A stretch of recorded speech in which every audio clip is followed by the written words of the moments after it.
Hi, it's Beverly from the Well Trained Dog and Pet Care, and September is National Pet Memorial Month. Joining me today is Augusta O'Reilly, a licensed clinical veterinary social worker with the Virginia Maryland School of Veterinary Medicine in Blacksburg. We'll be talking about something that we all experience, but we don't discuss all that much, and that is grief after the death of a pet.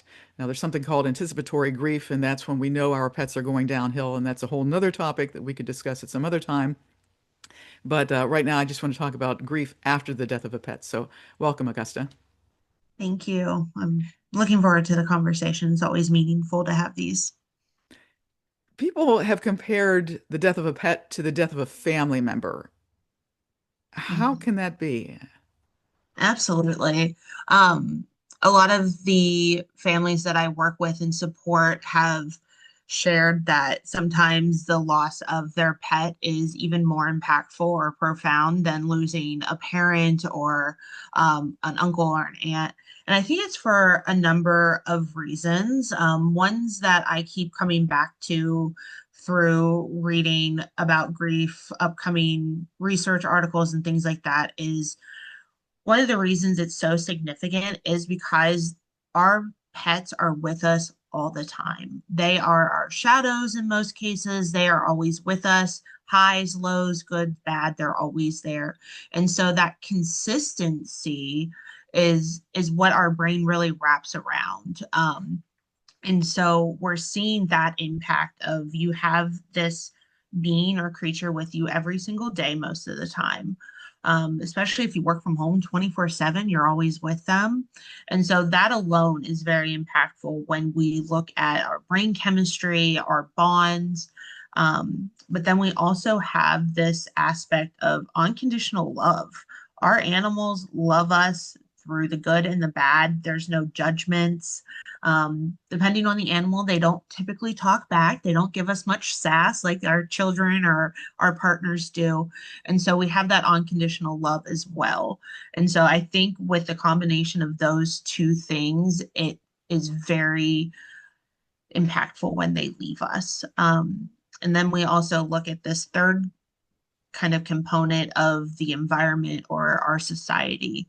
So typically, when we look at our family members or our parents, for example, we're trained to, once we get to a certain age, we're preparing ourselves that, okay, our parents are going to pass, or our families, we start to grieve them much like we do with our animals, but it's a little bit more normalized. There's more supports. There's more grief supports for widows, for aging parents. There's ongoing support leading up to the loss of our parents or our family members. So it's much more supported from a community standpoint than when our animals pass, which is why pet loss is that disenfranchised grief. So I think there's a lot of components, but from my work, my coworkers' works, and research, those are kind of those three consistencies that come up. And I think, too, a lot of us have that nurturing aspect of our personalities, Yeah, whether we have yeah, children or we had children, and they're gone from the home, and now we still want to nurture, but what do we do?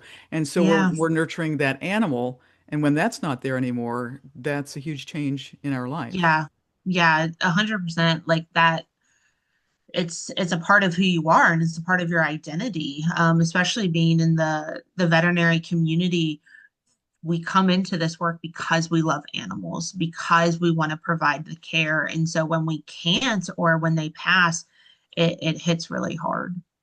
Do you find Yeah. grief is different if a pet crashes? Something happens, you take them to the emergency room, emergency vet, and they die there versus, okay, my pet is getting older and they're slowing down and now they're sick and now I've got to make the decision and things like that. Yeah. Yeah, there is a difference. I think a lot of it is in that initial grief period, in the moment, and then the past few days. So a lot of it is just that processing. You typically don't get a chance to process when it comes to an emergency or a very sudden process. So there's a lot of more heightened emotions, a lot more impact. I've seen a lot more crying, a lot of why is this happening? I don't understand. So a lot of unanswered questions.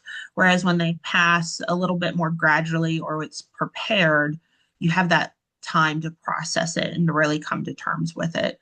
So a lot of the work for emergencies or very sudden, you you have to do that work before you really start to grieve the process and start that grieving process, is what we typically see. I saw a recent Facebook post that someone had lost their pet, and she said she was sad and angry, and actually she felt relief because the pet had been ailing for some time, but then she felt guilty for feeling relief. Yeah, yeah, 100%.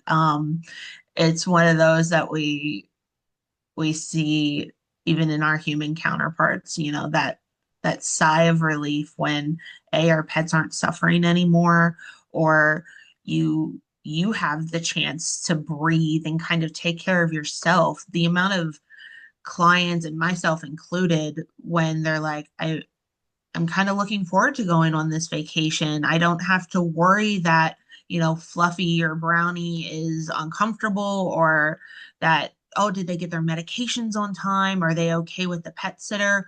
And so, like, this weight is lifted, but then you feel guilty because it's like, well, do I want them to pass? So it's a lot of conflicting emotions, but I always tell my clients that you can feel both of those emotions at the same time, and they're both true. And it doesn't mean that you are lesser than, or that their relationship was lesser than. So it's such a tricky thing to navigate.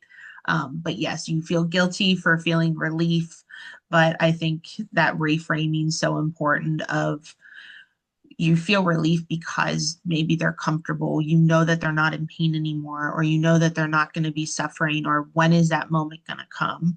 So I think it's also being a little bit reflective of, well, why do I feel this relief? Because often those are rooted in very lovable, meaningful reasons. Speaking of feeling guilty, I've had clients that will just within a few days go out and get a new pet, and Yeah. some wait years to get a new pet. Some people will rush out and get a new pet, not realizing that they haven't completely processed the grief, and Yeah. then they start resenting the new pet, and then there can Yeah. be conflicts in the family. Yeah. So how do you work through that? Yeah. And those are definitely challenging ones, because I've had clients do the same thing, where they get a brand new puppy, and I don't think that's wrong, because we also have to look at, why do we love animals so much? They help us through so many hard things, through so many ups and downs in life.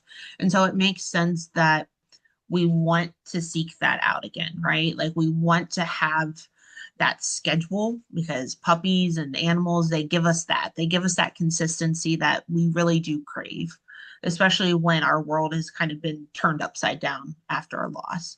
So we look at kind of, well, why are you wanting a new puppy or a kitten or whatever? Is it for that consistency? Is it to start the healing process? And so I do a little bit of work around that, of what is the reason why. And, and I think that opens up some things too, because if we're having these conversations and we're getting to the root of why you want a new family member, that's also part of grieving too, because you're identifying what you've missed, what do you not have anymore. And those conversations can start to separate out the new family member versus the old family member as well. Um, and so I think it's definitely having a frank conversation with whoever you feel safe with, whether it's your family members, or your friends virtually, of why do you want this pet? Why are you choosing to bring it into your life? And really knowing that it's not going to be the same. Um, and sometimes people will postpone grieving. I think that's one of the luxuries that we have of grief, is that it's always going to be there.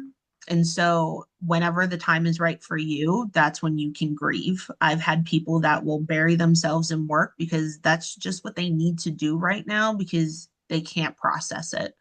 Um, And so eventually processing it is important, but sometimes getting that new family member is what you need to kind of keep your bearings and keep your head on straight. Um, but the resentment can definitely happen. So that's where it's important to have those conversations. I've heard from a lot of clients that their dog passes at 14, 16, something like that. Then they get a puppy and they go, "Oh, I'd forgotten." Because they had been so set in their ways with the pet that had passed.